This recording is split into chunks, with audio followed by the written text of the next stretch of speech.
Olá, pessoal! Hoje à noite vamos viajar de volta para uma época onde o som dos sinos da igreja marcava as horas e o cheiro de fumaça, suor e superstição preenchia o ar. Você está de pé, parado numa viela apertada, com a neblina escorrendo das pedras como um véu úmido e frio. Suas mãos estão suadas, mesmo no frio da madrugada, e há algo afiado escondido sob o manto surrado.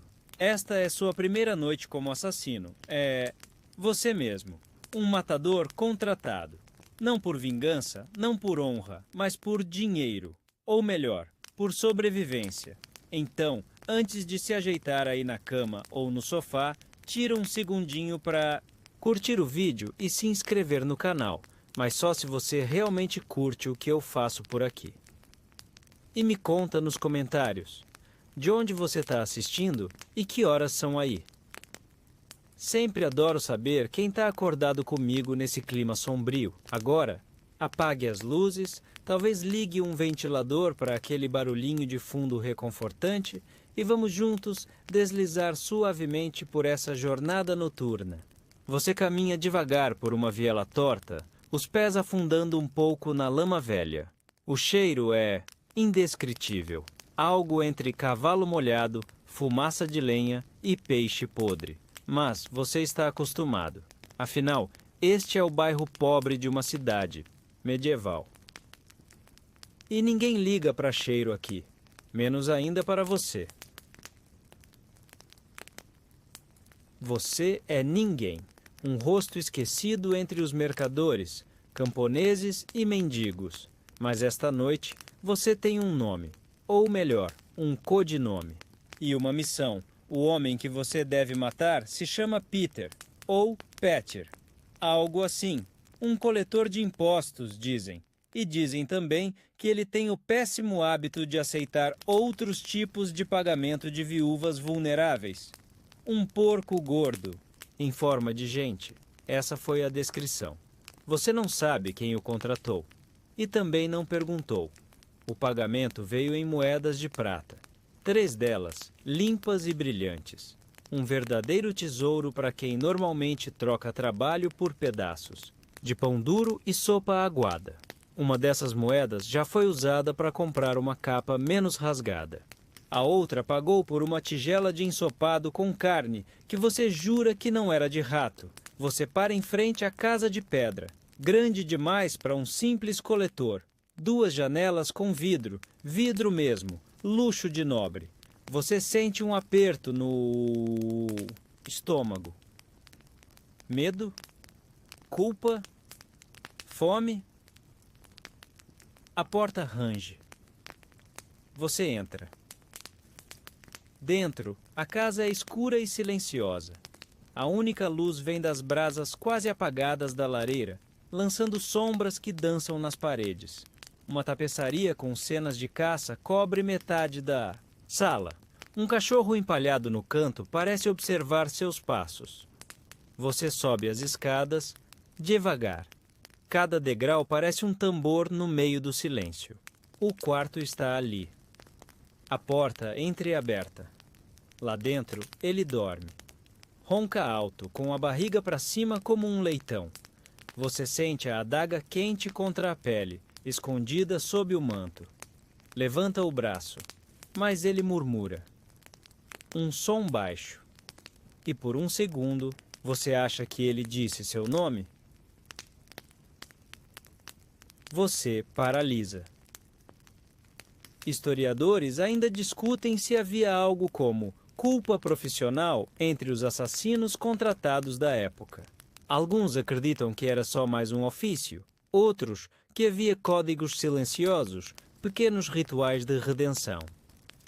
Mas você só sabe que o suor está frio na sua nuca, ele se vira. Você não pode hesitar mais, a lâmina desliza com facilidade. O ronco para. O quarto fica ainda mais silencioso. E é isso, você sai como entrou. Quieto, rápido, invisível. Na rua, o céu começa a clarear. Um novo dia nasce. Você tem 2 moedas de prata no bolso e um segredo que não pode contar nem para os ratos. E, estranhamente, um gosto metálico na boca. Você não sorri, mas também não chora, porque esse foi... Você passa os dias seguintes observando, porque agora você aprendeu. Assassinar não é apenas cortar gargantas, é escutar, é seguir, é esperar e, às vezes, é recuar, como um gato à espreita. Na taverna, você ouve histórias. Alguém viu um vulto naquela noite. Outro jura que Peter morreu de ataque cardíaco. Uma velha diz que foi punição divina. E você? Você bebe em silêncio, fingindo que o vinho aguado ainda tem algum gosto.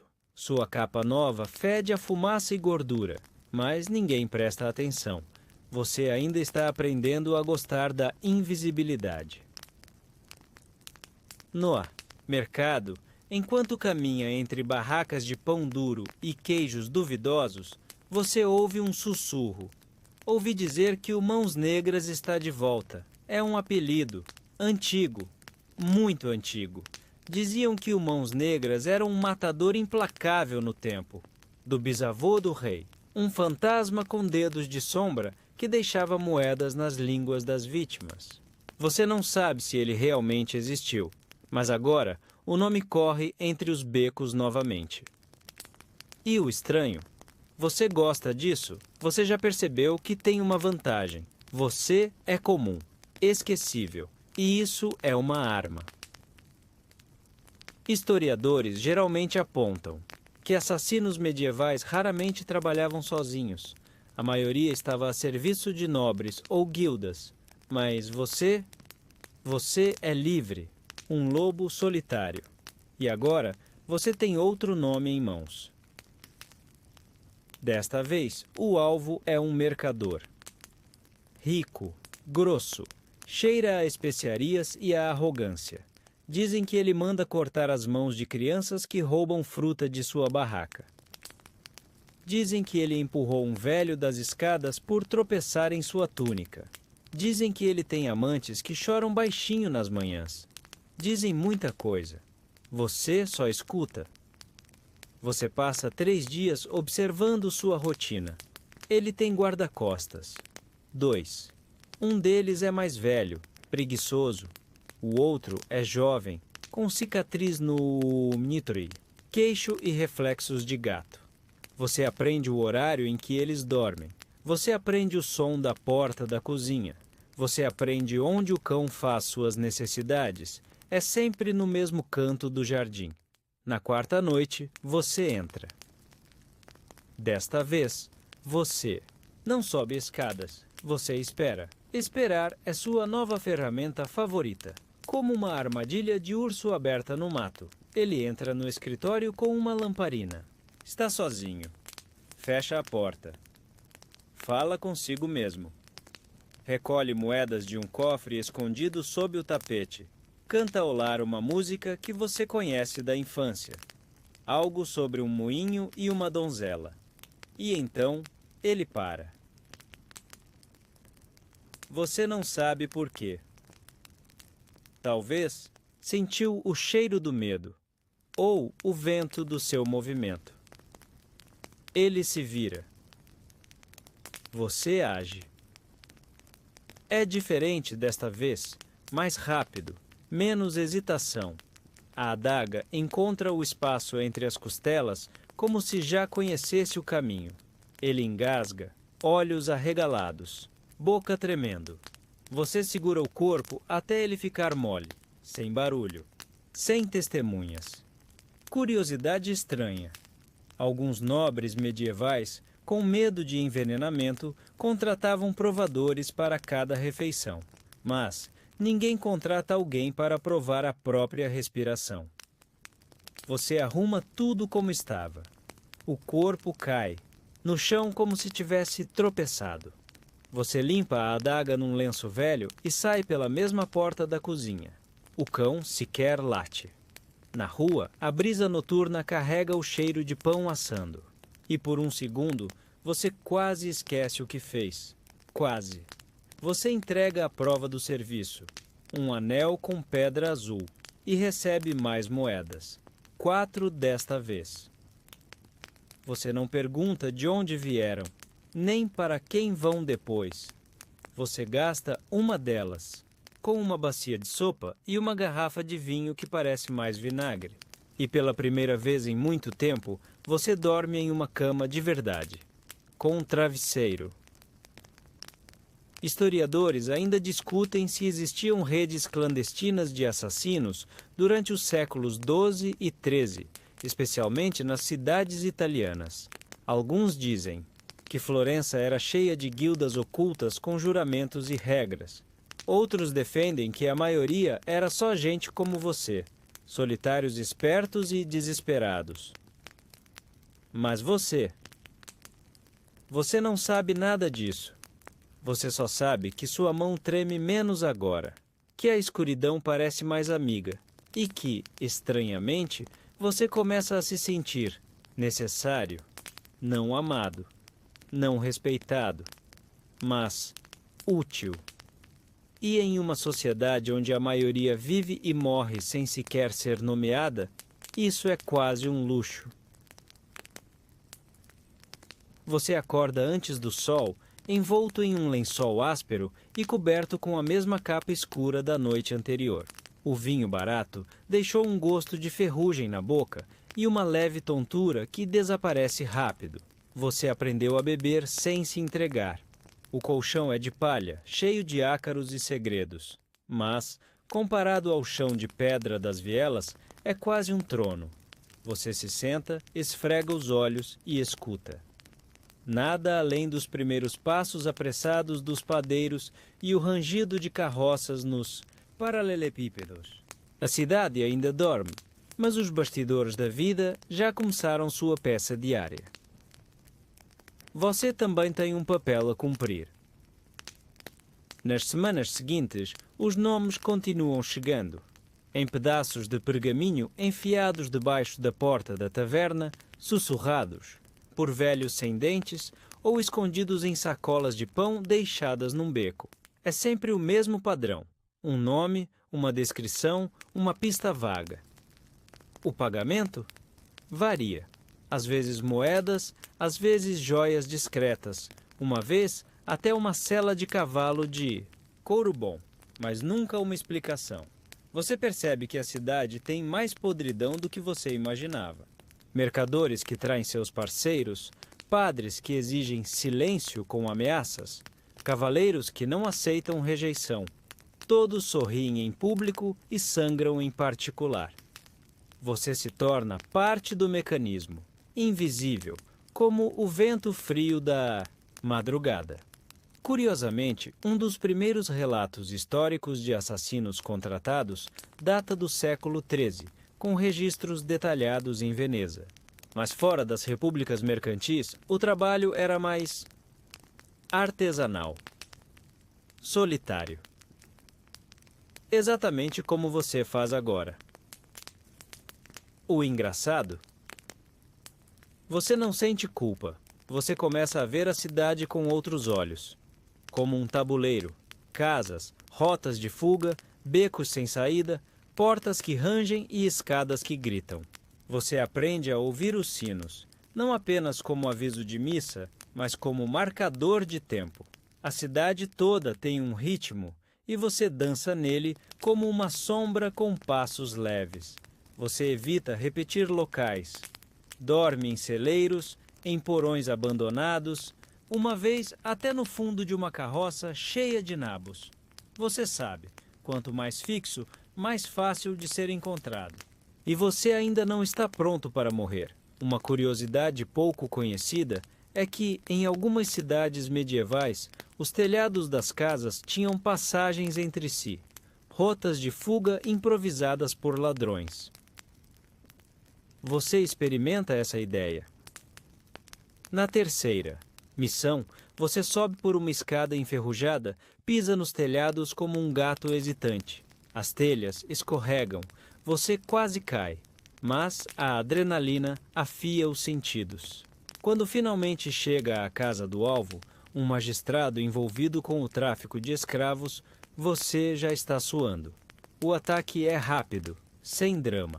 A lâmina corta onde precisa e você desaparece antes que a vela no quarto termine de queimar. Mas, nesse dia, algo muda. Você percebe que alguém está te observando, não vê o rosto. Apenas uma silhueta no final da rua. Alguém parado demais.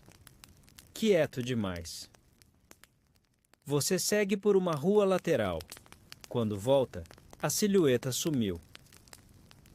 No dia seguinte, você sente olhares que não consegue rastrear. Passos atrás de você que somem quando vira. Um bilhete chega junto com o pagamento. Você não é o único.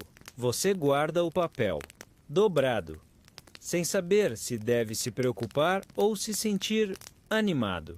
Historiadores ainda discutem se existiam sociedades secretas de matadores a soldo, mas muitos concordam que, onde há poder concentrado, há quem esteja disposto a pagar para manter, ou tirar, esse poder à força. Você não pensa nisso agora. Você só começa a andar com mais cuidado, muda sua aparência, raspa o queixo, troca a capa, anda mancando por uma semana, só para parecer outra pessoa, e funciona, por um tempo, até que você encontra o corpo. Num beco, atrás de uma estrebaria. Rigor mortis, instalado. Um corte limpo no pescoço, sem sinais, de luta. Um pequeno medalhão deixado sobre o peito. Uma caveira com asas. Você entende o recado? Outro assassino. Outra mensagem. Mas por que o medalhão? Orgulho? Aviso? Recrutamento? Você sai do beco e decide que é hora de investigar não só os alvos, mas quem está puxando os fios, porque, até agora, você só matou, mas talvez tenha chegado a hora de entender por quê. O bilhete não sai da sua cabeça. Você tenta seguir a vida como sempre, andar pelas ruas com passos leves, evitar perguntas, aceitar os nomes, sem saber os rostos por trás deles. Mas agora, tudo parece diferente. Como se cada sombra escondesse alguém como você. Ou pior, alguém melhor que você. Você começa a investigar com o que tem. Observa os encontros dos nobres, os horários das carroças mais pesadas, os mercados onde a prata corre solta. A cidade respira segredos e você aprende a escutá-los. Na porta de uma igreja abandonada, você encontra um símbolo gravado na madeira, o mesmo desenho do medalhão. Uma caveira com asas. Alguém tentou cobrir com cinza e lama, mas não. Conseguiu apagar totalmente. Você passa os dedos sobre o entalhe. Está ali faz tempo. Você não está mais só. Os próximos contratos são diferentes, mais limpos, direcionados, como se alguém testasse seus limites. Um sapateiro que sabia demais. Uma herdeira que se envolveu com quem não devia. Um cavaleiro bêbado que viu o que não deveria. Você cumpre cada um com precisão, mas o desconforto cresce. Por que você? E por que agora? Curiosamente, existia uma prática silenciosa na Inglaterra do século XIV, onde guildas contratavam intérpretes de silêncio, assassinos pagos para eliminar membros traidores ou ladrões de segredo. Os registros são escassos, mas reais. Você começa a se perguntar se caiu num desses jogos, ou pior, se foi criado por ele. Numa noite de chuva, você encontra uma carta no seu esconderijo, diferente dos bilhetes habituais. É longa, escrita com tinta vermelha, e diz: Você foi visto. Você foi aprovado. Agora, você deve escolher. Junto da carta, há um mapa desenhado à mão. Um caminho que leva até uma torre abandonada além dos muros da cidade. Você hesita por 3 dias, e então finalmente vai. A torre é antiga, mais musgo que pedra. O portão está entreaberto como se esperasse sua chegada. Lá dentro, tudo é silêncio. Você sente o cheiro de vela queimada, ferro e couro molhado. E então, uma voz. Você veio mais cedo do que esperávamos. Você gira rápido, punhal em punho, mas não há ameaça. Só um homem de meia idade, com roupas simples e olhos fundos. Ele segura uma vela. O rosto é marcado, mas calmo. Ninguém te obriga a ficar, mas se ficar, não terá mais volta. Você não responde, só observa. Ele sorri e te leva até a sala principal da torre. Lá dentro, 4 outras pessoas. Nenhum rosto conhecido. Cada um em silêncio, analisando você como se fosse um peixe recém-pescado. No centro, uma mesa de pedra. Sobre ela, outro medalhão e um contrato, com seu nome. Ou pelo menos, o nome que você usa agora. A partir desse momento, a história muda. Você não é mais um matador solitário. Você faz parte de algo, e essa coisa tem regras. Eles se chamam a Orla da Névoa, uma fraternidade que opera nas sombras das cidades do reino. Dizem que existem há séculos e que foram os responsáveis por apagar traições antes que reis caíssem, por eliminar profetas falsos antes que multidões fossem enganadas. Historiadores ainda discutem se grupos como a Ordem dos Assassinos existiram realmente com a organização que as lendas sugerem, mas manuscritos árabes do século XII falam de federações secretas dedicadas à manipulação do poder através do medo silencioso. Você não acredita em tudo, mas também não nega. O primeiro ensinamento: nunca mate alguém sem entender quem se beneficia com a morte. Você carrega isso no peito como um novo tipo de armadura. Eles te treinam por semanas. Ensinar a matar parece redundante, você já sabe, mas eles querem mais: infiltrar-se, colher informações, desaparecer antes que seu cheiro alcance a Awati, memória das testemunhas. Você aprende a caminhar entre nobres, a falar com sotaques, a disfarçar intenções com o levantar de uma sobrancelha. Você já matou com uma faca. Agora, começa a aprender a matar com palavras. O mais estranho? Parte. De você gosta disso, não do sangue, mas da ordem, da clareza. Pela primeira vez, sua vida tem um norte. Você é uma peça num jogo, mas pelo menos sabe o tabuleiro. E talvez, um dia, jogue os dados você mesmo. Antes de dormir naquela noite, numa cama improvisada na torre, você observa o teto de pedra e se pergunta: quem era eu antes disso? Resposta não vem, mas o silêncio da torre te embala, como se a própria escuridão agora tivesse braços para te acolher. Você acorda com o som de uma pena riscando o pergaminho. É madrugada. A torre ainda está mergulhada em penumbra, mas na sala principal há luz. Uma chama trêmula dançando em uma lamparina de óleo, revelando o velho escriba que você conheceu. No primeiro dia, ele está copiando nomes, listas, mapas. Você não se move, só observa da sombra da escada, até que ele murmura sem olhar. Você acorda leve. Isso é raro por aqui. Você responde com um grunhido. Está aprendendo a ouvir mais do que falar. Ele termina a linha, sopra a pena e só então se vira para encarar você. Temos um presente para você hoje. Presentes, neste lugar, geralmente, envolvem sangue. Ainda assim, você segue o velho até uma câmara nos fundos da torre, onde os outros 4 também estão reunidos. No centro, uma caixa de madeira escura, e sobre ela, o que parece ser uma máscara, é feita de couro tratado com detalhes metálicos. Um rosto sem expressão, com fendas estreitas para os olhos. Por dentro, um forro que gruda um pouco na pele. Não é desconfortável, mas é perturbador. Agora você tem um rosto que ninguém conhece, diz uma mulher ruiva, uma das mais caladas do grupo. Use-o com sabedoria. Você percebe que todos ali também têm suas próprias máscaras, cada uma diferente. Um sorriso esculpido, um rosto severo, uma peça rachada no meio, uma identidade nova para cada missão, uma forma de sumir enquanto permanece. Na Idade Média, o uso de máscaras era comum em rituais, festivais e também em crimes. Em Florença, registros de 1325 relatam que ladrões usavam caras de cordeiro esfolado para assustar vítimas e escapar sem identificação. Um detalhe grotesco, mas historicamente fascinante.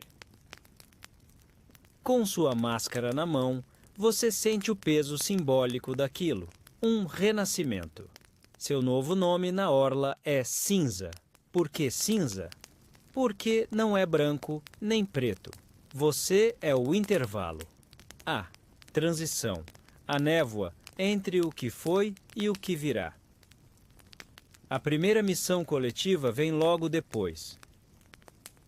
Você e mais dois, a Ruiva, que agora atende por Brasa, e um homem gigante com sotaque do norte, chamado Galho Seco, devem interceptar um mensageiro antes que ele alcance o porto com uma carta comprometedora. Parece simples, mas o alvo é esperto. O trio se posiciona entre vielas e telhados. Você observa o mensageiro saindo da taverna com passos apressados. Ele olha por cima do ombro 2 vezes. Esconde o pergaminho por dentro da túnica. Galho Seco salta de um telhado, como um urso despencando do céu. O homem corre, você segue pelas sombras. Brasa corta caminho entre os barris. Quando ele tropeça numa poça, você está lá para pegá-lo, mas não com uma lâmina. Com palavras. Você não vai morrer, você diz com a voz abafada pela máscara. Mas você vai esquecer o caminho. Ele hesita. E é o suficiente. Brasa. Atinge o ponto de pressão no pescoço dele. Desmaio rápido. Sem sangue. Você pega o pergaminho. E pela primeira vez, sente orgulho de não ter usado a faca. Boa jogada, Cinza, diz Galho Seco. Você é diferente. Na volta para a torre, Brasa caminha ao seu lado. Você hesitou por compaixão? Ela pergunta. Você pensa antes de responder. Eu hesitei porque achei que ele podia ser eu, anos atrás. Ela não diz nada. Só sorri. Um sorriso que dura meio segundo, mas aquece o resto da noite. Historiadores ainda discutem se ordens secretas medievais permitiam que membros tivessem compaixão. A maioria dos registros, quando existem, tratam os assassinos como peças frias do tabuleiro político. Mas há cartas anônimas do século XIII sugerindo que alguns sombras do rei salvavam pessoas ao mesmo tempo em que matavam outras. Você não sabe se está salvando alguém, mas sente que está fazendo mais do que só matar. De volta a Tido Gou Orazubo. Torre, o velho escriba recebe o pergaminho. Ele lê. Arqueia uma sobrancelha. Esse homem não era qualquer mensageiro. Ele levava ordens de espiões franceses infiltrados no norte. O clima muda. O ar parece mais denso. A partir de agora, vocês não são apenas executores. São protetores da balança. Você não sabe o que isso significa exatamente, mas soa importante e soa perigoso. Você vai dormir naquele fim de noite com a máscara, pendurada na cabeceira. Olha para ela como quem olha para um espelho que distorce a própria alma. Ainda é você por baixo. Mas o mundo vai ver outra coisa. E talvez isso te salve. Você desperta com o som de chuva fina batendo nas pedras do vitral. O céu, lá fora, parece doente. Cinza esverdeado, como leite azedo derramado entre nuvens. A torre ainda dorme, mas o escriba está acordado, como sempre, rabiscando coisas, num canto. Ele nem levanta o olhar quando você se aproxima. Hoje você aprende o valor do silêncio. Ele diz como se estivesse comentando o tempo. A missão não envolve mortes. Pelo menos, não diretamente. Sua tarefa é simples e traiçoeira: escutar. Há rumores de que um dos nobres da cidade, o Barão de Tremaux, está se aliando a um grupo rival do trono. Não há provas, ainda. E é aí que você entra. Ou melhor, não entra. Você vai observar, esgueirar-se, escutar pelas paredes.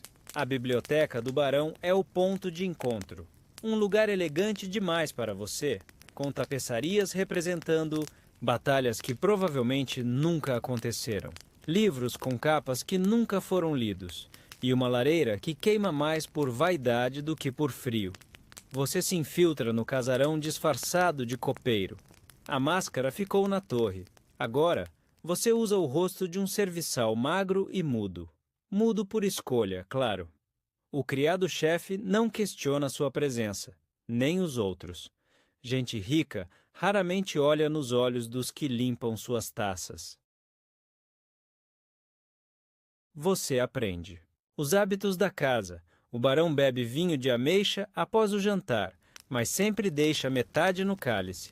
Superstição boba herdada do pai. O conselheiro dele cheira rapé e fala demais. E o cozinheiro assovia uma melodia obscura de 3 notas que sempre antecede a chegada de visitas inesperadas. Numa dessas noites, a música toca. 3 notas. Você, escondido atrás de uma cortina, escuta tudo. O rei está velho. O sul é nosso. Diz uma voz áspera. Não sem o apoio de Bordeaux. Responde outra. Bordeaux virá quando Tremaux se mover. A discussão continua. Mapas são desenrolados. Selos mostrados. Nomes importantes trocados com naturalidade assustadora. Você não grava tudo de memória. Isso seria arriscado. Em vez disso, você aprende um truque: recitar os diálogos mentalmente como se fosse uma música, com ritmo, com tom. Isso ajuda a guardar sem parecer que está memorizando. Curiosamente, isso remete a práticas medievais verdadeiras. Muitos espiões usavam melodias populares para esconder mensagens. Disfarçavam planos inteiros dentro de letras simples como canções de ninar ou versos de salmos. Um espião do século XII, por exemplo, teria se infiltrado em um mosteiro fingindo ser bardo e cantava as mensagens que levava ao seu mestre como se fossem baladas de amor. Você, agora, é um desses, bardos silenciosos, um trovador do segredo. No retorno à torre, você recita tudo. O escriba anota com precisão aterradora. Galho seco ouve em silêncio. Brasa apenas fecha os olhos como se visualizasse o mapa. Isso muda tudo, diz o escriba. Se Bordeaux está envolvida, o rei pode ser envenenado em questão de semanas. Você percebe então que suas palavras podem matar, mesmo que não toque uma lâmina. Essa missão te muda, não pela adrenalina, mas pela invisibilidade. Ser ignorado pode ser uma maldição ou uma bênção disfarçada. Você começa a enxergar o mundo como um teatro, os nobres no palco, os servos nas coxias. E você, agora, é o diretor fantasma que move as cordas quando ninguém está olhando. Historiadores ainda discutem se assassinos medievais realmente desempenhavam o papel de espiões ativos, ou se essa ideia é uma romantização moderna. A maioria dos registros sobre guildas assassinas, como os Hashashin do Oriente Médio, fala mais de intimidação do que de infiltração. Mas há descrições de ordens secretas europeias, como os Sombras da Coroa, que misturavam espionagem, chantagem e assassinato com igual maestria. Você não se importa com a história. Você está vivendo ela. Na semana seguinte, novas ordens. Chegam, você deverá continuar se infiltrando. Não só em Tremaux, mas em outras casas suspeitas.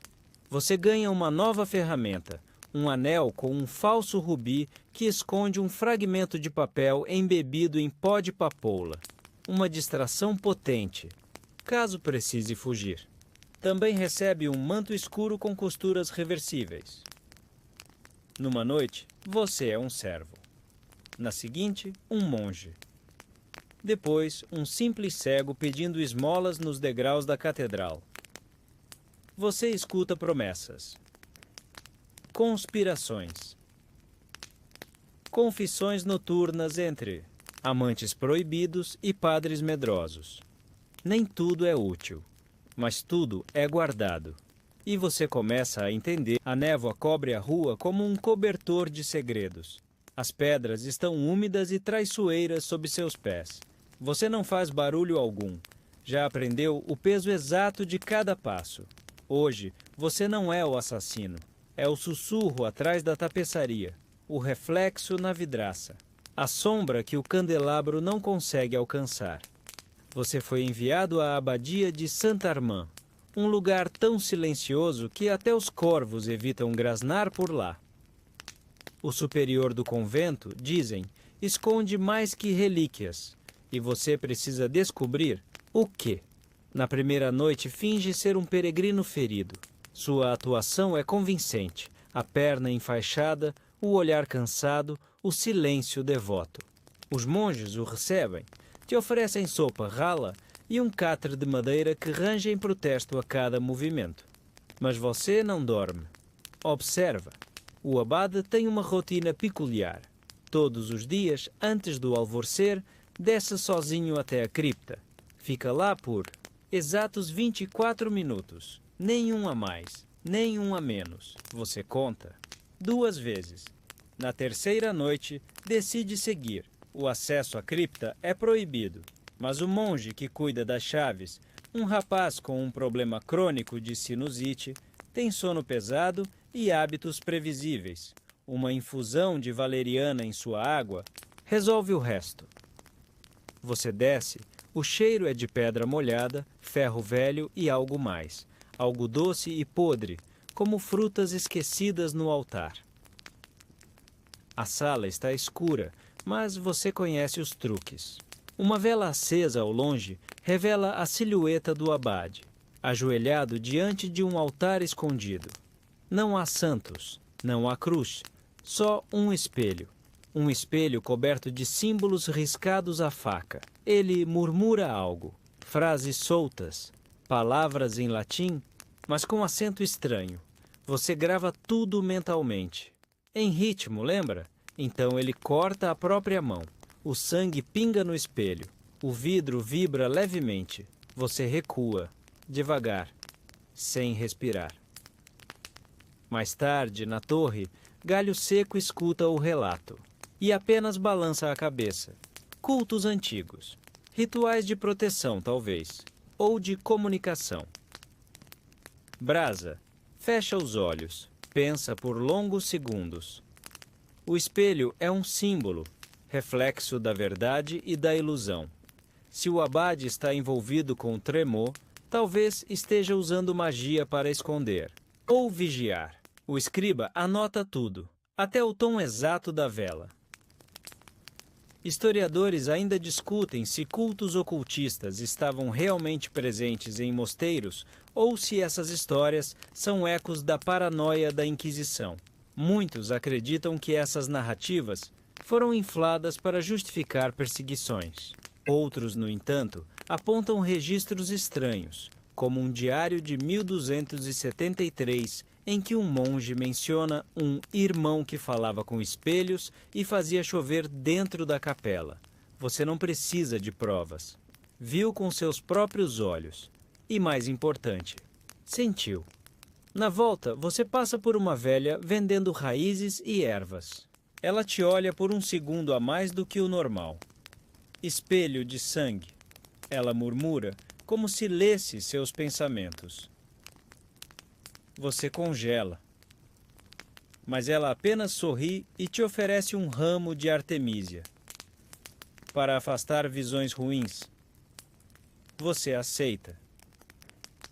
Porque, Nunca se sabe, os próximos dias são preenchidos com novos treinamentos. Brasa te ensina a reconhecer ervas envenenadas apenas pelo cheiro. Galho Seco te mostra como imitar sotaques de regiões distantes.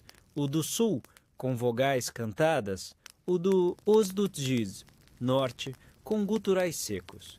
Você treina com ratos, com objetos, com bonecos.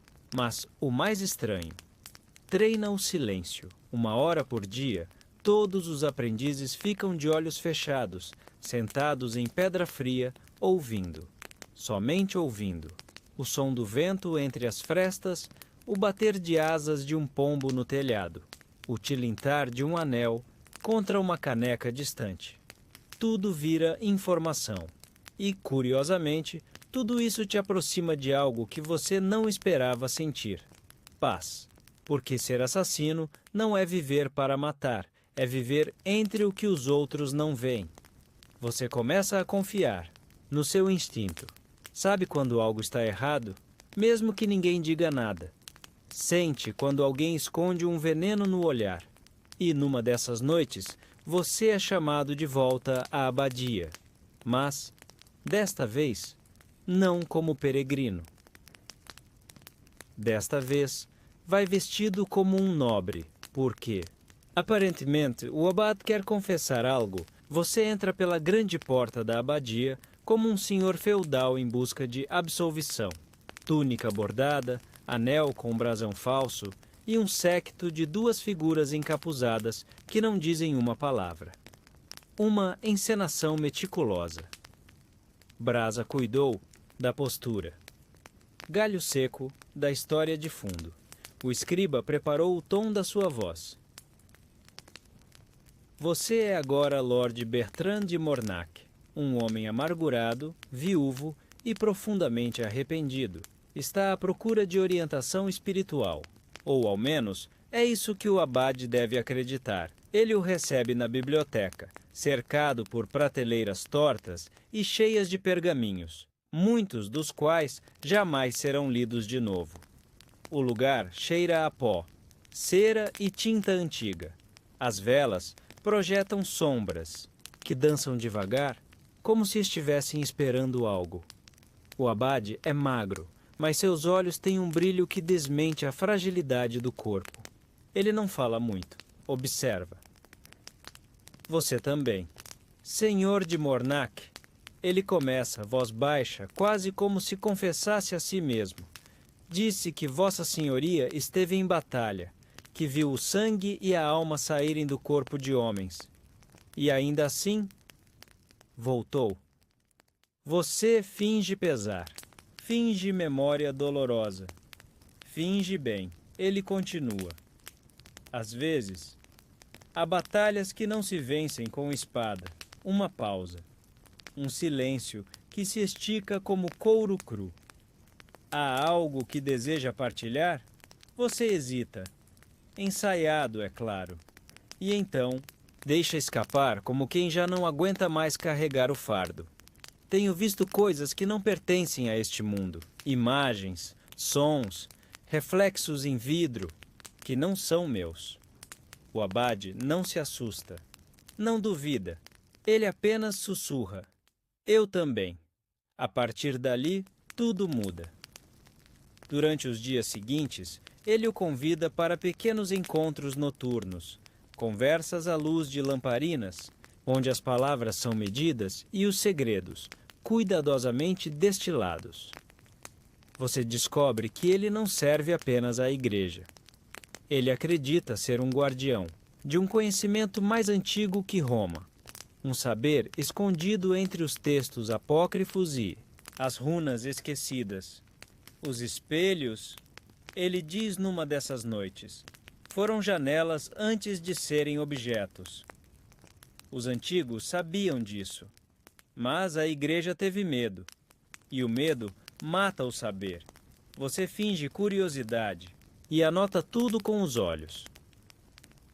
Num dos encontros, ele revela algo ainda mais estranho. Um manuscrito sem título, escrito com tinta escura e irregular. As letras são angulares, quase vivas. Só há 7 páginas, e cada uma parece emitir um calor sutil, como se o pergaminho respirasse. Você toca e sente um leve formigamento.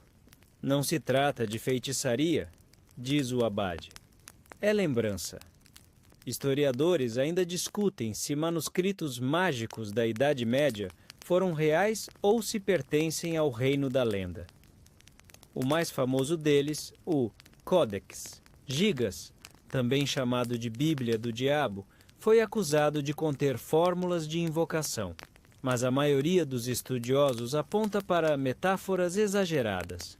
Ainda assim, alguns monges copiavam símbolos estranhos por puro zelo ou medo. Esse manuscrito, porém, é diferente. Você sente, o abade o deixa sob seus cuidados por uma noite. Diz que confia em você, que viu em seus olhos a mesma sombra que habita os guardiões. Você o agradece e volta ao seu quarto. Mas não lê. Você entrega o manuscrito a Galho Seco, escondido entre as dobras do traje. Ele vai levá-lo de volta para o escriba. Na manhã seguinte, você comunica que precisa partir. Que teve uma visão. Que a penitência começa agora. O abade o compreende. Sorri. E você parte. Mas algo ficou com você. Não é o manuscrito. É um nome. Tremor. O abade o mencionou uma única vez, e rapidamente se corrigiu como quem deixa escapar um pensamento proibido. Você anota esse nome em seu diário de couro, o único objeto verdadeiramente seu, junto com um símbolo do manuscrito, um círculo com 3 pontas voltadas para dentro, como uma armadilha. De volta ao esconderijo, Brasa o espera com 3 perguntas. Ele mencionou alguém? Tocou em alguma coisa que parecesse antiga? Disse algo que não consegue esquecer? Você responde sim, às 3. Galho Seco surge com novidades. O símbolo está presente em ruínas no sul da Gália e em pedras rúnicas da Islândia. Mas o nome Tremor, esse parece uma invenção, ou uma máscara. O escriba escreve tudo, mesmo o que você ainda não disse. Na manhã seguinte, você encontra uma carta sob sua porta, sem assinatura. Eles também estão procurando, mas não para guardar, para usar. E eles sabem que você sabe. Você não sente medo, sente que está... Você parte antes do sol nascer, enquanto as pedras ainda exalam o frio da noite e os corvos ainda não decidiram qual cadáver vão visitar hoje. O manuscrito foi copiado, o símbolo arquivado, o nome, Tremor, começa a ressoar em sua mente, com frequência desconfortável, como um sino distante que insiste em tocar fora de hora.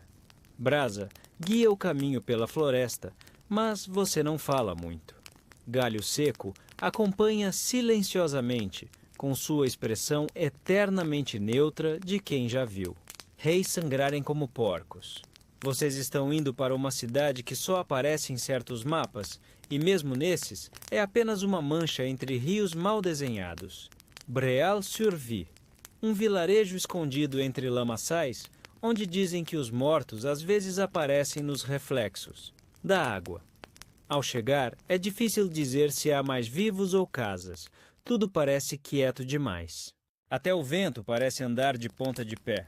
Você procura a taberna, sempre há uma, e a encontra com o nome reconfortante de O Cervo Mudo. Um nome que, à primeira vista, parece apenas excêntrico, mas que, quanto mais você pensa, mais sinistro soa.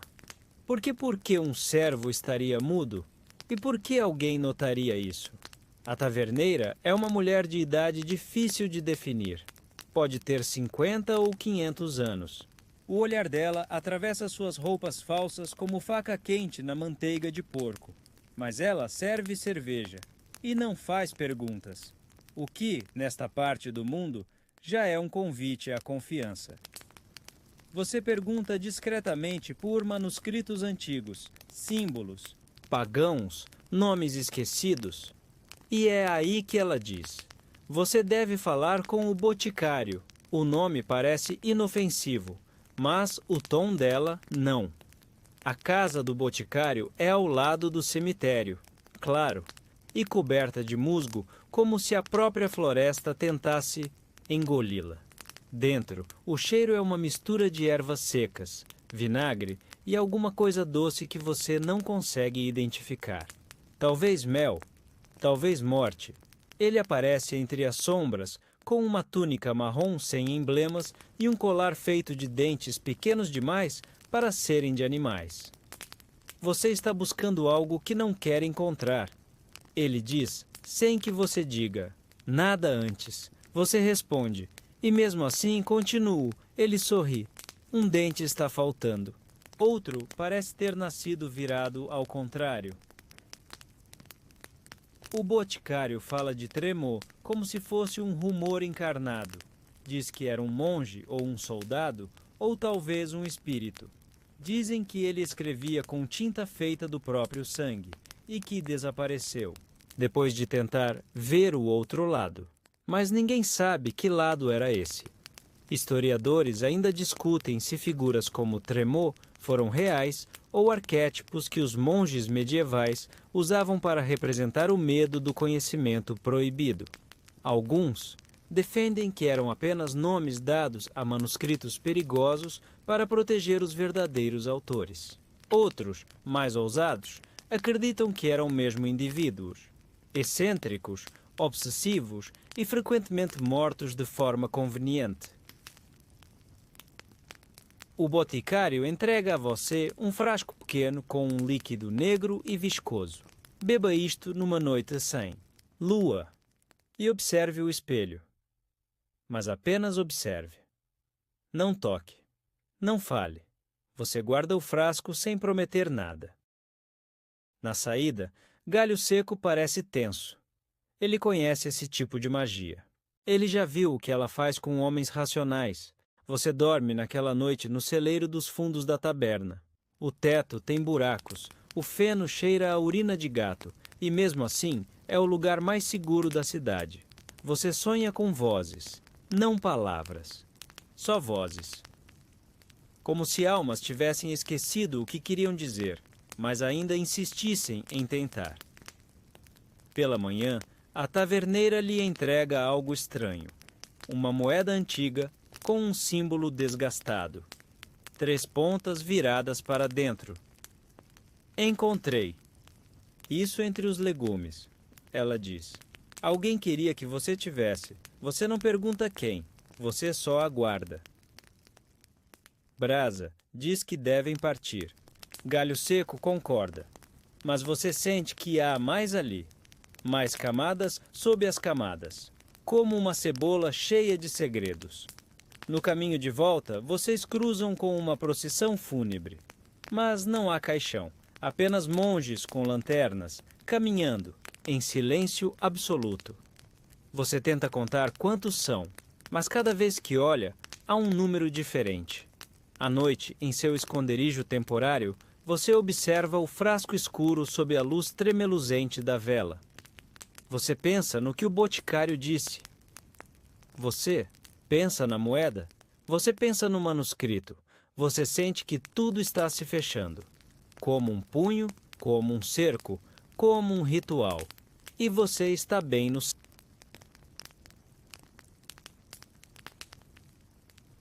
Você decide que precisa sair da trilha. Literalmente. A estrada segura que leva de volta ao castelo de seu contratante é boa demais para ser segura. Muito previsível. Você aprendeu isso da pior forma, anos atrás, quando um cavaleiro tentou emboscá-lo por ouro e descobriu, um segundo antes de morrer, que sua armadura era ótima contra espadas, mas péssima contra cordas e quedas de penhasco. Agora, você confia em caminhos onde até as árvores parecem desconfiadas. Galho Seco toma a dianteira, como sempre. Brasa observa o céu em busca de sinais que só ela parece compreender. Você viaja por 3 dias sem ver outro ser humano. apenas uma cabra solitária em cima de uma pedra. E, estranhamente, uma bengala cravada em um tronco queimado, como se alguém tivesse esquecido de voltar para pegá-la, ou tivesse sido interrompido de forma definitiva. Na manhã do quarto dia, vocês chegam a um vilarejo sem nome, conhecido apenas como A Boca. Não há placa, mas todos que trabalham nesse submundo conhecem. É um ponto de troca, uma zona cinzenta entre os mundos do crime, da magia e da política. À primeira vista, parece apenas um mercado. Galinhas, tecidos, especiarias. Mas há algo nos olhos das pessoas. Um tipo específico de cansaço. O cansaço de quem sobreviveu por saber exatamente quando calar a boca. Você procura por um homem chamado Tertius. Segundo rumores, ele sabe algo sobre o destino de Tremor. O problema é que Tertius é um traidor profissional. Ele já vendeu informações sobre reis, ladrões, monges e até seus próprios irmãos. Dizem que ele uma vez fingiu sua própria morte só para testar quem choraria. E ficou desapontado com os resultados. Você o encontra nos fundos de uma tenda de ervas, bebendo algo que parece vinho, mas cheira como azeite rançoso. Você está cavando um buraco fundo demais.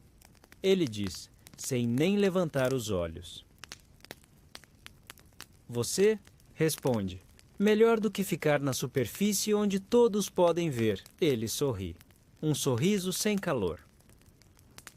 Tertius diz que Tremor esteve envolvido com algo chamado Ordem da Muda Chama, um culto menor, nascido nas sombras da igreja, cujos membros acreditavam que a verdade só poderia ser ouvida no silêncio total. Eles praticavam rituais em criptas seladas, às vezes com monges voluntários, às vezes nem tanto. Fato histórico: ao longo da Idade Média, vários grupos dissidentes da igreja surgiram com doutrinas obscuras, como os cátaros, que acreditavam que o mundo material era a criação do diabo, ou os flagelantes, que vagavam se açoitando para atrair a atenção divina. Mas a muda chama parece ter sido ainda mais discreta e mais letal. Curiosidade excêntrica. Um dos supostos rituais da ordem envolvia o cultivo de cogumelos em cavernas escuras, com os monges consumindo-os para desaparecer em si mesmos. Alguns voltavam com visões, outros com olhos permanentemente dilatados, e outros não voltavam. Tertius entrega a você um pedaço de pergaminho quase ilegível com um símbolo familiar. O mesmo triângulo trino da moeda, mas com uma diferença. Sutil. Um pequeno ponto no centro. Isso significa que ele viu, diz Tertius, tocando o ponto central. E não voltou o mesmo. Historiadores ainda discutem se essas ordens secretas eram reais ou criações paranoicas de autoridades medievais, tentando justificar repressões brutais. A maior parte da documentação que temos vem justamente dos inquisidores, que, digamos, não eram exatamente jornalistas imparciais. Você sente o peso do símbolo, não fisicamente, mentalmente, como se a imagem estivesse se alojando entre seus pensamentos, como uma mancha que não sai da visão periférica. Na saída, Galho Seco pergunta se vai confiar em tudo que ouviu. Não, você diz, mas vou considerar. Vocês partem ao entardecer, cruzando colinas sem nome, e então, no silêncio quase total, vocês ouvem sinos, mas não há igreja por perto. Brasa se vira bruscamente. Ela reconhece. Você também é um aviso. Vocês estão sendo seguidos. Durante a noite, você monta um sistema rudimentar de armadilhas, com sinos e cordas. Algo que pode alertar se alguém passar. Galho Seco se encarrega das estacas. Brasa espalha ervas que confundem o olfato de cães treinados. E você, pela primeira vez em dias, segura sua adaga por puro nervosismo. você sonha novamente, mas, desta vez, está em uma sala de pedra, sem janelas, uma vela acesa. E, no centro, um homem encapuzado desenha símbolos no chão com sangue fresco. Quando ele se vira, ele é você. Você acorda com o som de um sino estalando. Alguém caiu na armadilha. Você salta do chão como se já estivesse esperando, porque estava. Brasa já está em posição, com a besta engatilhada, e Galho Seco desaparece na escuridão como se nunca tivesse existido. O sino continua balançando, levemente, empurrado por uma brisa que não deveria estar ali. Você caminha em silêncio até o ponto da armadilha. No chão, uma figura envolta em um manto escuro contorce-se, a perna presa entre duas estacas de madeira e uma corda de couro tensionada. Não sou inimigo, sussurra ele, entre os dentes. Sou o mensageiro. Você se agacha não por piedade, mas por curiosidade. O homem estende um rolo de pergaminho selado com cera negra.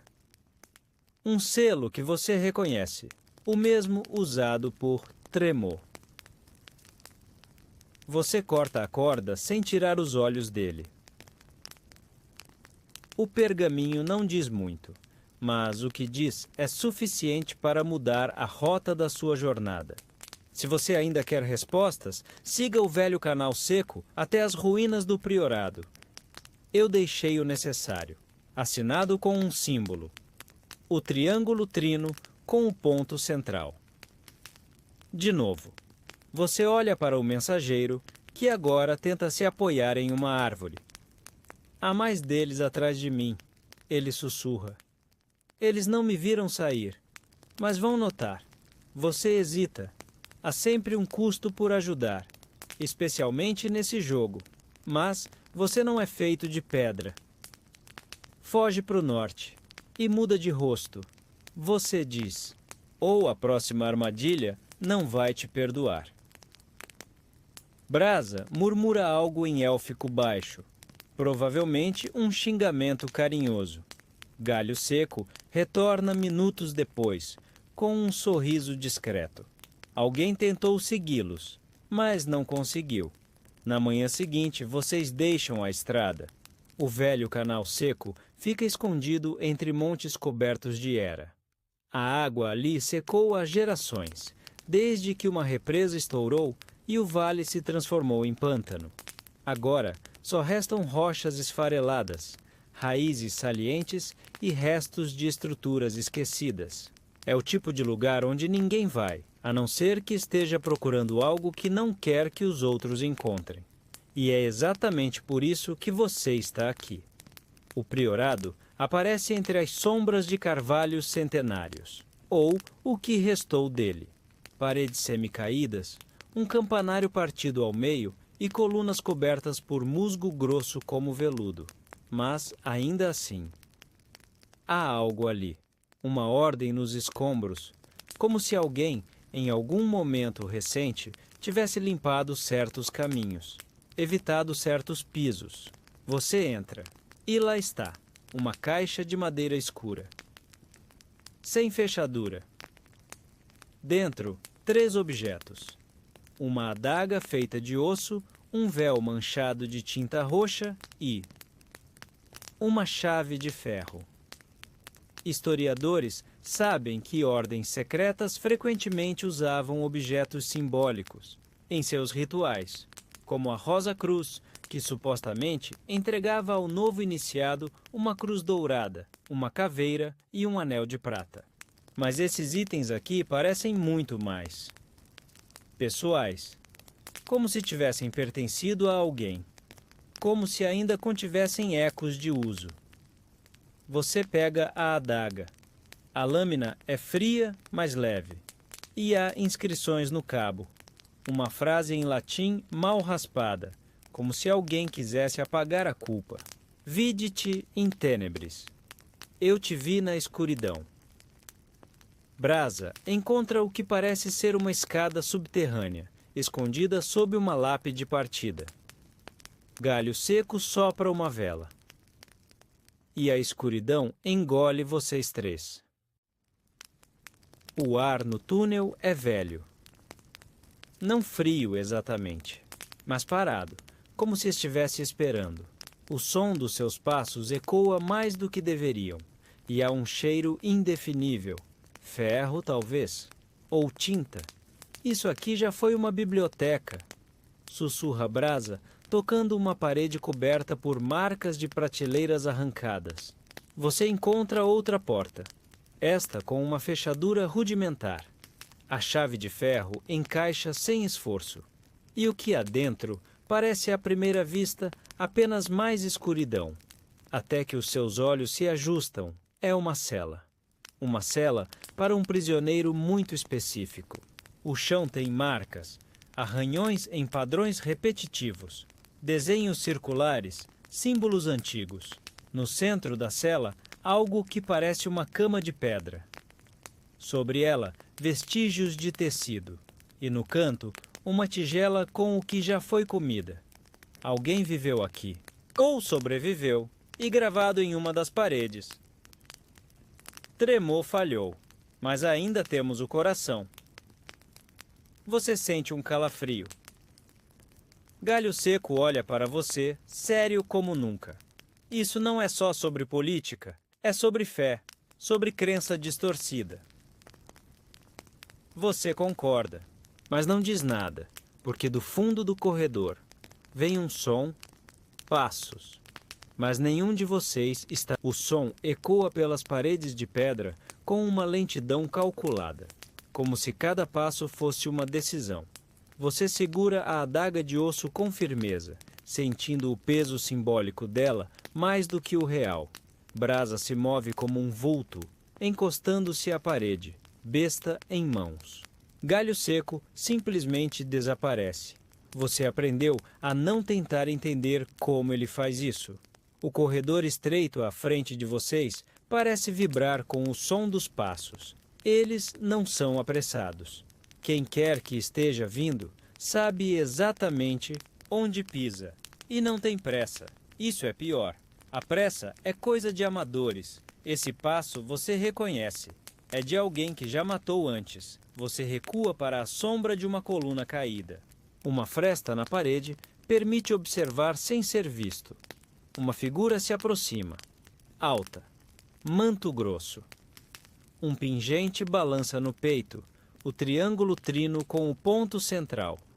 De novo, o símbolo o persegue, como um presságio que se recusa a morrer. Mas o rosto, quando finalmente aparece sob o capuz, é o que te paralisa. Você o conhece, não como um amigo, como alguém que você matou, ou achou que tivesse matado. Historiadores ainda discutem se o uso de dopantes ou ervas que simulam morte temporária era comum na Idade Média. Alguns registros falam de feitiçarias, outros de truques médicos rudimentares envolvendo mandrágora e beladona. Mas o que quer que tenha trazido aquele homem de volta não parece natural. Ele para no centro da cela, como se soubesse que você está ali. Você trouxe a chave. Ele diz. Não para você diretamente, mas para o ar. A adaga em sua mão vibra sutilmente.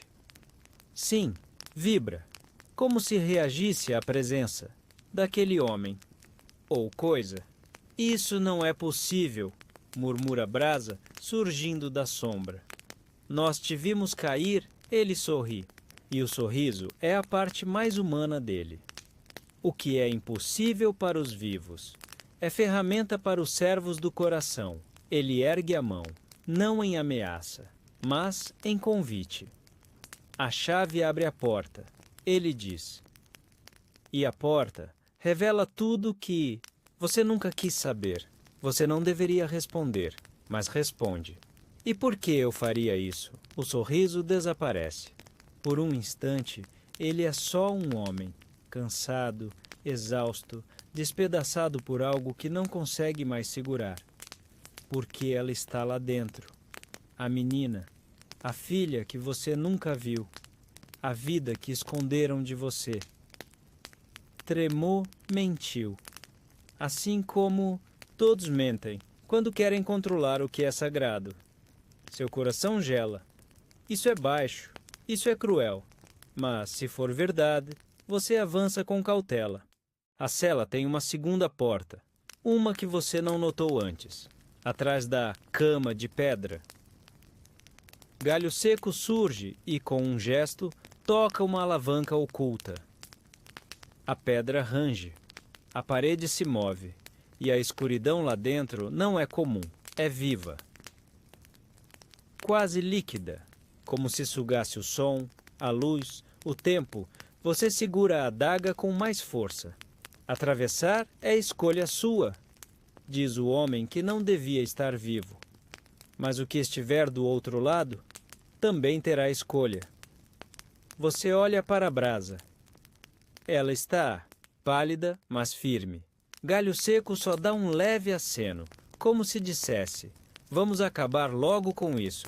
Você entra, e o mundo muda, não imediatamente, mas, como num mergulho, quando os sons se afogam e tudo fica mais denso, você sente o chão mudar.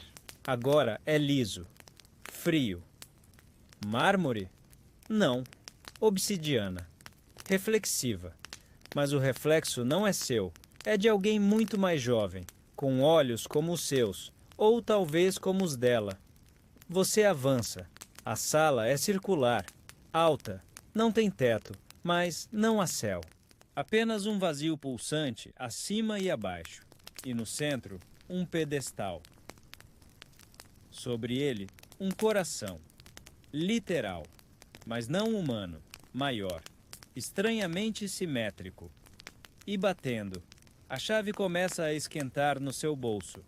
A adaga pulsa com o mesmo ritmo do Doduz. Coração brasa entra logo atrás. É isso? Ela pergunta, a voz quase sumindo. Galho Seco se ajoelha. Murmura palavras antigas.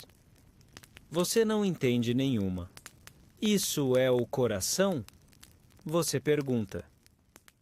Ou é só um nome? O homem aparece novamente, não caminhando, mas simplesmente estando ali. O coração é tudo que resta do pacto original, ele diz. O primeiro assassinato, a primeira mentira, o sangue que fundou reinos e igrejas. Ele não é bom, nem mau. Ele apenas é. E quer voltar. Voltar para onde? Brasa pergunta. Ele sorri. Para dentro.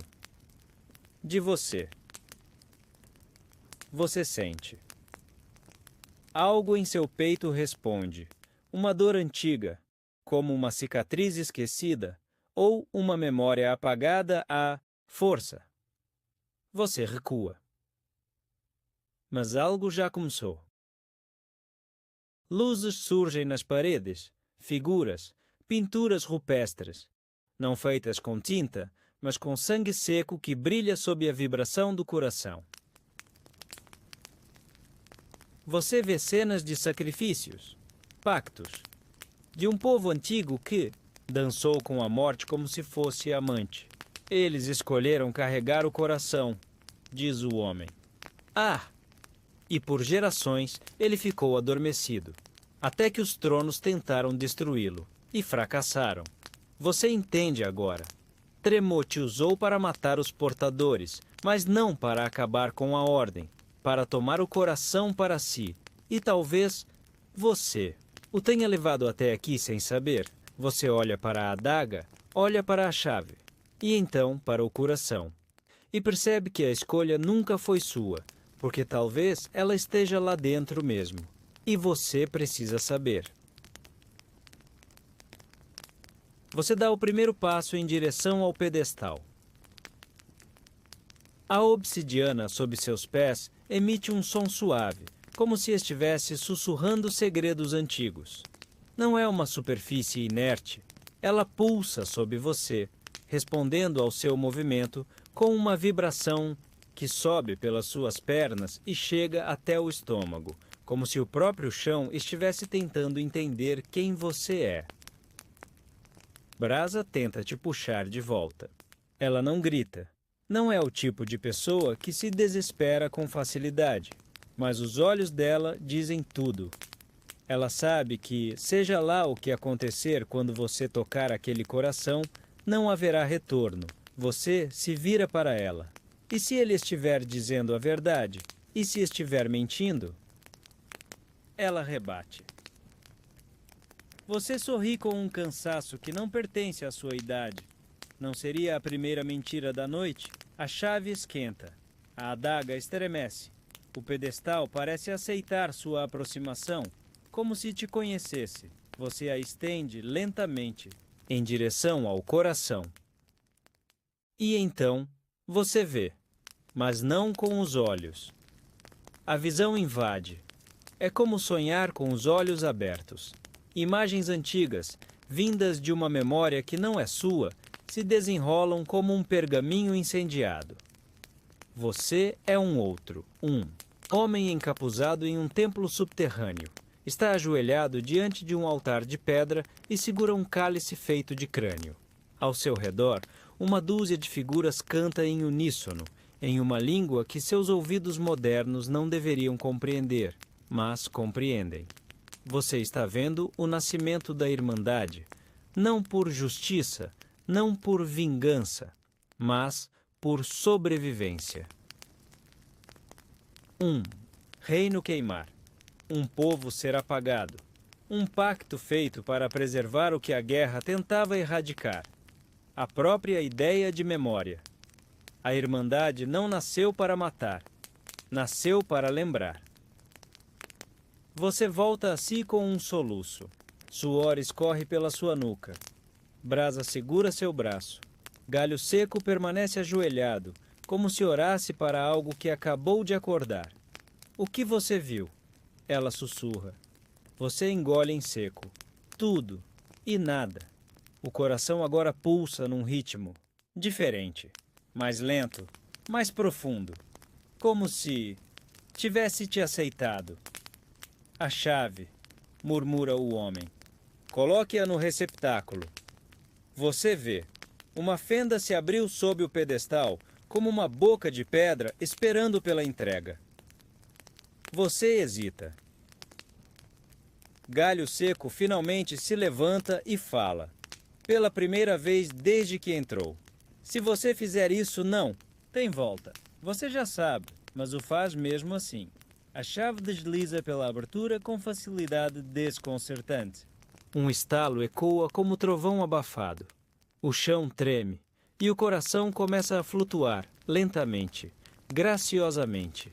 E então, ele se despedaça, mas não em sangue. Em luz. Milhares de fragmentos vermelhos e dourados voam em todas as direções, atravessando paredes, colunas, até mesmo vocês. Um dos fragmentos atravessa seu peito. Você não sente dor. Só paz. E então, você a vê, não como uma aparição, mas como uma lembrança viva, uma menina. Cabelos escuros, sorriso tímido, olhos como os seus. Você não sabe o nome dela, mas sabe que é sua filha. Você ouve a risada dela como um sussurro em meio ao vento. Então tudo some. Você está de volta à cela. A porta atrás de vocês se fechou. O homem desapareceu. O pedestal está vazio. Brasa cambaleia e se senta no chão, exausta. Galho seco limpa a poeira da túnica como se nada tivesse acontecido. O que foi isso? Ela pergunta. Você respira fundo. A verdade, ou uma parte dela. E agora? Você olha em volta. A cela não é mais uma prisão, é um templo. Velhas inscrições surgiram nas paredes. Em cada canto, imagens da Irmandade, de seus sacrifícios, de seus assassinatos. Mas agora você entende. Cada morte foi um lembrete, um recado, um aviso para os poderosos. E você, sem saber, foi escolhido para lembrar o mundo disso. Historiadores ainda discutem se as seitas de assassinos medievais possuíam uma teologia interna ou se eram apenas ferramentas de poder. Mas talvez as linhas entre fé e facada fossem mais finas do que pensávamos. Você caminha até a parede, passa a mão sobre um símbolo recém-revelado. É o mesmo que você carrega tatuado no ombro. O triângulo trino com um ponto no centro. Você nunca soube de onde veio, agora sabe. Brasa se aproxima. O que fazemos agora? Você se vira para ela. Agora, lembramos, protegemos e esperamos. Por quê? Porque ele voltará. Quem? Você. Sorri. Quem nos esqueceu? Você não tem todas as respostas. Mas tem algo que vale mais que isso. Você tem propósito. E mesmo que o mundo continue mergulhado em sombras, você carrega o coração. A cela-templo se fecha atrás de você como um túmulo voluntário. Mas, estranhamente, não há claustrofobia. Apenas o eco do que você acabou de descobrir. Aquele fragmento de luz ainda parece brilhar dentro do seu peito, como uma vela num porão cheio de segredos. Brasa passa a mão pela parede, lendo com os dedos as inscrições recém-reveladas. Ela não diz nada, mas você percebe. Pela primeira vez desde que se conheceram, ela está em silêncio, não por cautela, mas por reverência. Galho Seco caminha na frente, com a lentidão ritual de quem conhece bem o caminho de volta. Ou talvez ele só queira dar tempo para você processar. Ele sabe que nada que vocês vejam daqui em diante será mais impactante do que o que acabaram de vivenciar. O túnel agora está diferente, mais desperto. As paredes respiram. Os símbolos brilham fracamente em vermelho e dourado. Você caminha por entre pilares que não estavam ali antes, como se o templo tivesse mudado de forma para se adaptar à nova realidade. Um coração aberto, uma chave entregue. Você se pergunta se outros assassinos viram isso. Se algum outro irmão ou irmã da lâmina tocou o núcleo da Irmandade como você tocou. Provavelmente não, ou talvez todos tenham tocado e simplesmente não sobreviveram para contar. Lá fora, o mundo continua indiferente. A aldeia onde você nasceu ainda não sabe que você está vivo. A torre do Duque ainda espreita os campos, lançando sua sombra sobre aqueles que nunca terão chance. Mas algo mudou. Não no mundo, em você. Você finalmente entende por que sobreviveu àquela primeira missão, anos atrás, quando caiu do telhado e quebrou 3 costelas, mas ainda assim arrastou-se de volta até o esconderijo. Você foi escolhido. Ou talvez, condenado. Enquanto caminham, Brasa quebra o silêncio. Acha que isso vai mudar alguma coisa? Você pensa, talvez não hoje, mas um dia ela bufa. Ainda é cética, mas agora existe uma faísca diferente no olhar dela. Algo entre fé e resignação. E se alguém tentar usar isso para algo ruim? Você ri. Não porque é engraçado, mas porque é inevitável. Alguém sempre vai tentar. Então, por que proteger? Porque a lembrança precisa sobreviver, mesmo quando tudo o resto se corrompe. A Irmandade, no fim das contas, não era um martelo de justiça. Era um arquivo vivo. Um lembrete cruel de que o mundo não deveria esquecer certas coisas. A punição era só uma consequência. Vocês chegam à superfície pouco antes do amanhecer. O céu está pálido, quase cor de ferro lavado. E pela primeira vez em semanas, o vento não traz o cheiro de morte. Só terra molhada. E promessas. Galho Seco se despede com um simples gesto. Nada de discursos, nada de avisos. Apenas um aceno. E o desaparecimento nas sombras da floresta. Como se nunca tivesse existido, Brasa observa-o sumir. Depois se vira para você. E agora? Voltar para a cidade? Você balança a cabeça. Ainda não. Tem algo que preciso fazer. Ela te encara. Espera. Uma garota. De quem eu me esqueci. Ou que me esqueceram. Não sei. Mas ela existe. Braz arqueia uma sobrancelha. Um sorriso pequeno, quase invisível. Claro que existe. Sempre tem alguém, né? Ela olha para o horizonte. Depois, respira fundo. Tudo bem. Vamos encontrá-la. E aí está. Um pacto silencioso. Não mais assassinos contratados. Agora vocês são outra coisa. Guardas da memória. Historiadores ainda discutem se a transição das ordens secretas da Idade Média para as sociedades ocultas do Renascimento foi gradual ou abrupta.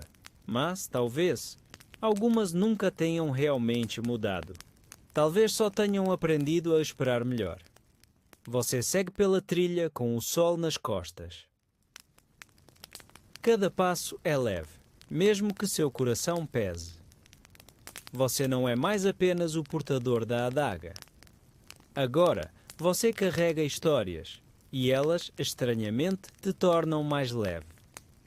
Vocês seguem pela estrada secundária com passos firmes, mas sem urgência. Agora que não há mais contratos, nem códigos rígidos a obedecer, o tempo parece se esticar diante de vocês, como uma estrada de terra que nunca termina. E, honestamente, é até reconfortante não saber o que vem depois da próxima curva. O vilarejo de Zorfa surge como um borrão empoeirado no horizonte. Casas de barro rachado, fumaça fina saindo de chaminés tortas e crianças brincando com rodas de madeira meio quebradas. É como qualquer outra aldeia esquecida pelo mapa, mas seus pés sabem que tem algo ali, algo antigo, algo seu. Brasa. Olha em volta com um ar desconfiado. Seu instinto de assassina ainda vive sob a pele, e você também sente. Mesmo aqui, entre as galinhas soltas e os cachorros magros, há olhos demais olhando. Ou talvez seja só paranoia. Está reconhecendo algo? Ela pergunta, chutando uma pedrinha com a ponta da bota. Você fecha os olhos, inspira o ar úmido da manhã. E, de repente, é como se estivesse ouvindo ecos. O tilintar de um sino, uma risada infantil, um nome sussurrado. Elia. Você engole em seco. Sim. Era isso. Ela existia. Você não lembra o rosto dela, mas lembra a voz. Lembra de correr atrás dela, por entre as plantações, de esconder cartas num buraco da árvore velha, de prometer que voltaria. Você nunca voltou. Elia, você diz. Brasa vira o rosto devagar. Era o nome dela. Ela não responde, mas o jeito como seus olhos suavizam é resposta suficiente. Vocês perguntam por ali, discretamente. Uma senhora de lenço colorido, dentes faltando e um gato no colo, diz que sim. Havia uma Elia. Vive perto do moinho. Casou, teve filhos, viúva agora.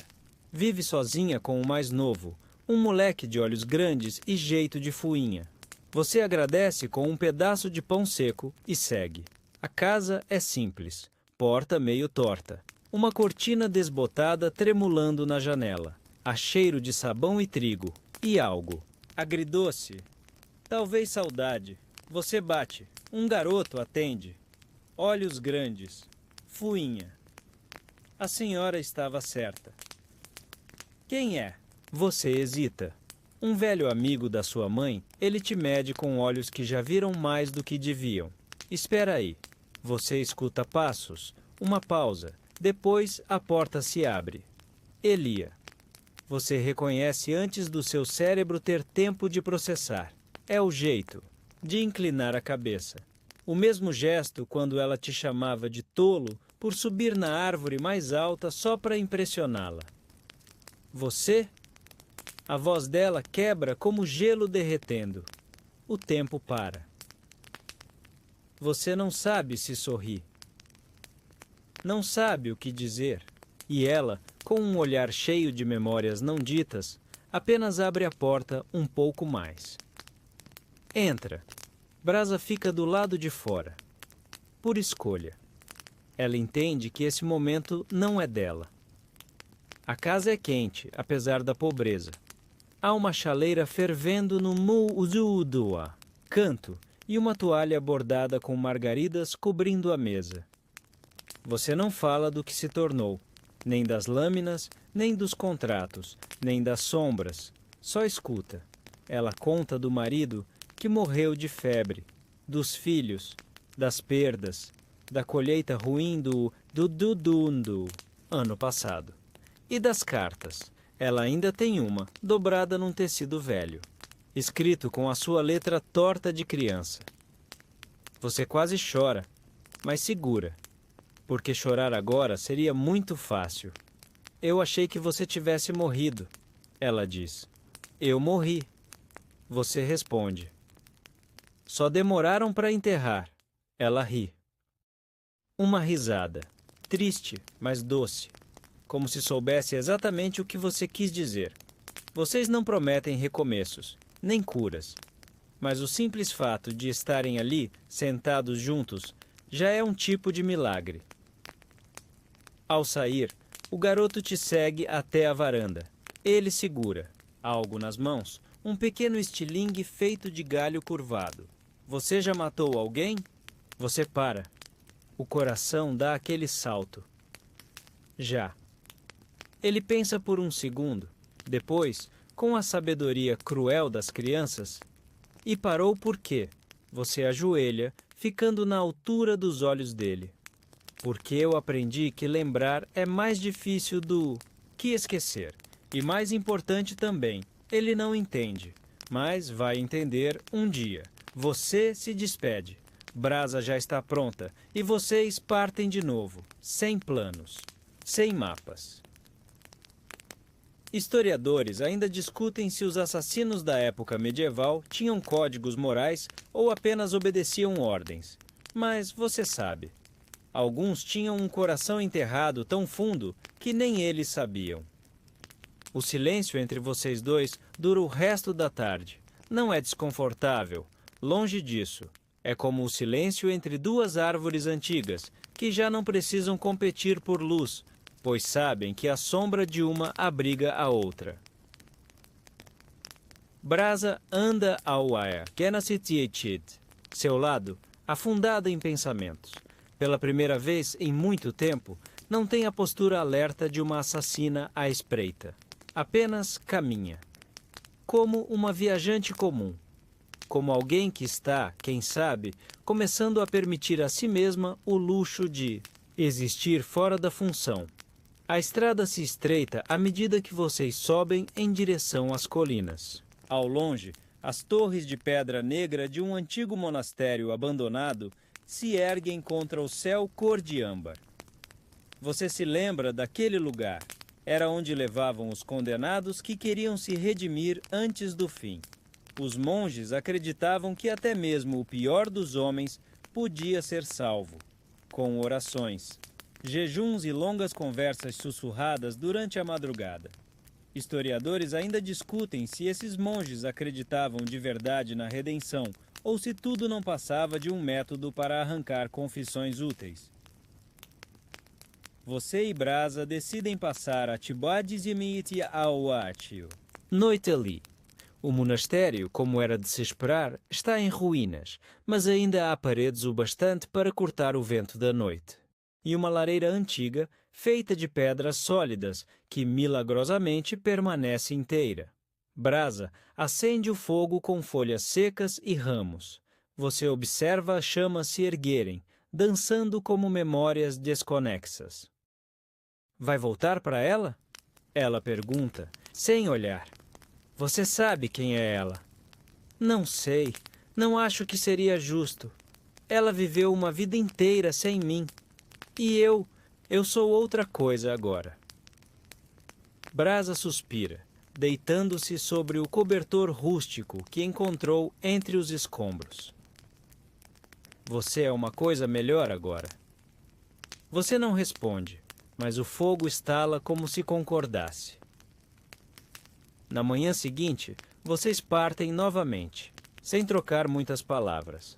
A estrada parece mais longa, mas menos pesada. Um vilarejo logo à frente. Pequeno, com cheiro de peixe e sal. Um porto.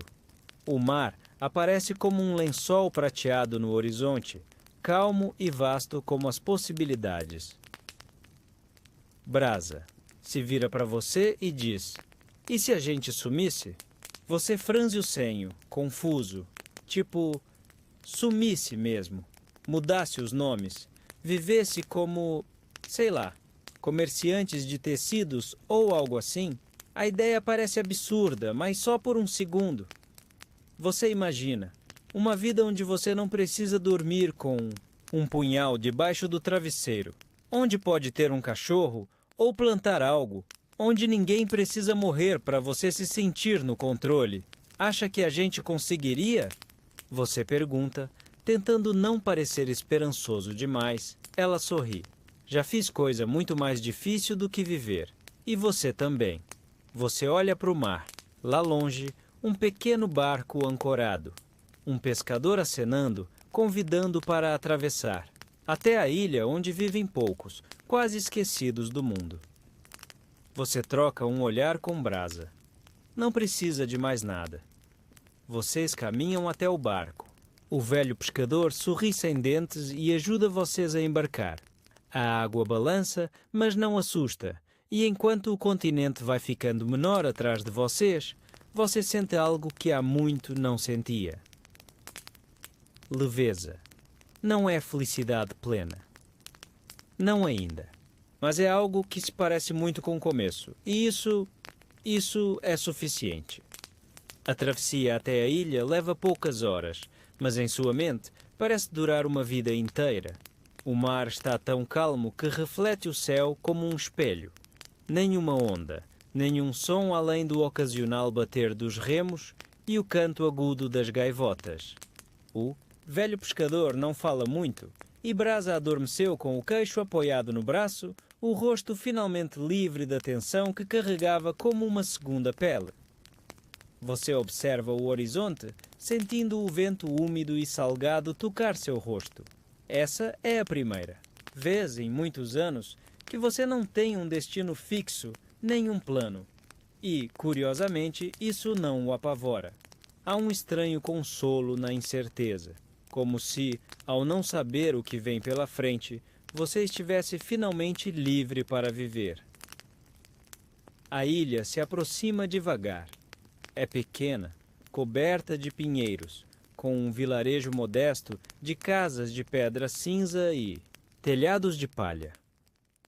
Você vê crianças correndo entre as ruas estreitas, carregando baldes de água e pães recém-assados. Um cachorro late, animado. Uma mulher idosa acena da varanda com as mãos cobertas de farinha. Pessoas comuns. Vidas comuns. Coisas que nunca estiveram ao seu alcance.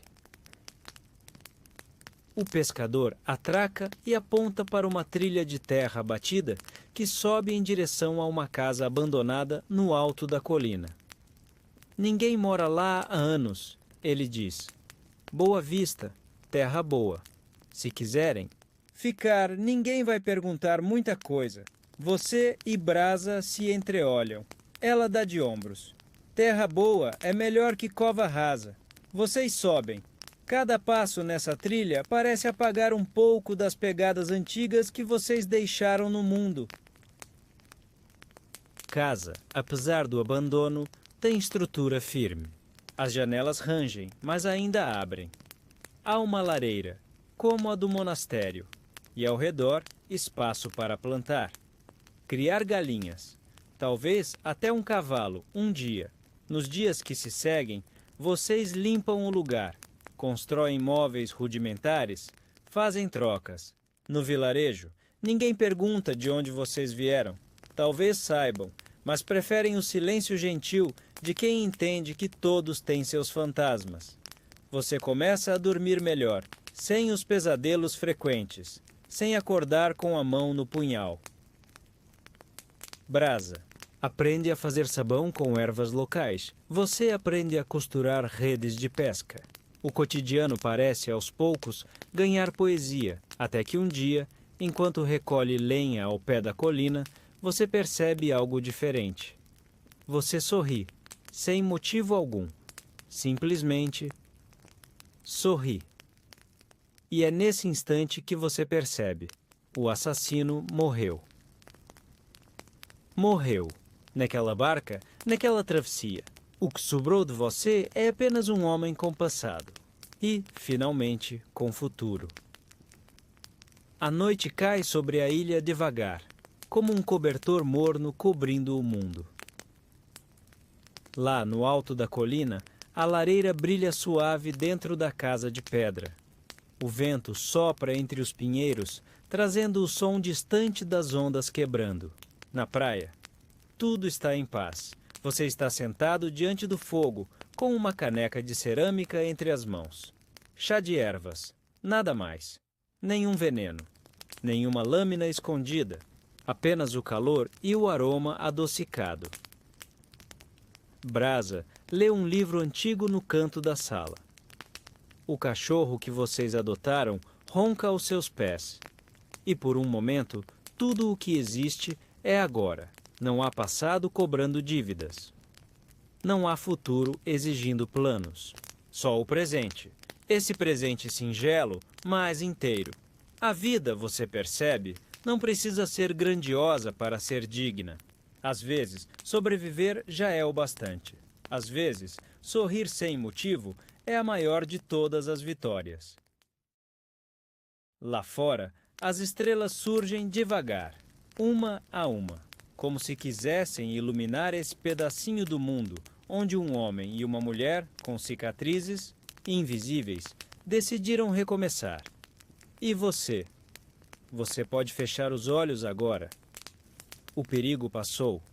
O mundo, por mais barulhento que pareça, pode esperar até amanhã. Descanse.